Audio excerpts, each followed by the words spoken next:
No forwarding address. Hebrews chapter 11 verse 8.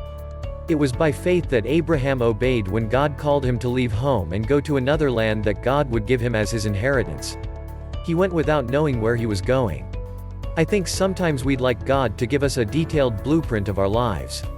We want to know whom we'll marry, where we'll live, what our profession will be, and how many children and grandchildren we will have. But God leads us one step at a time. We need to take that step before He will reveal the next one. A world changer named Abraham was called by God to leave his homeland, leave his relatives, and go to an unknown destination. Abraham lived in a super pagan culture.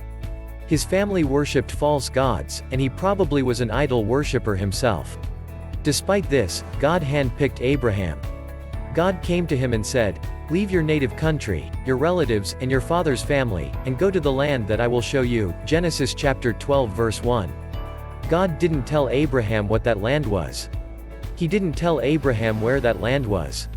He didn't even tell Abraham where he and his wife Sarah would live. But Abraham listened to God. He packed up his bags and left no forwarding address. Ultimately, he was headed toward a heavenly destination. The Bible tells us that, it was by faith that Abraham obeyed when God called him to leave home and go to another land that God would give him as his inheritance. He went without knowing where he was going. Hebrews chapter 11 verse 8. Abraham had an eternal perspective, and he changed his world. We need people who will change their world today. America so desperately needs God. America so desperately needs to hear the gospel. But for a moment, let's just talk about your world and your sphere of influence where you can make an impact like Abraham did. Do you want to change the world? Start by changing your world. Please share this today.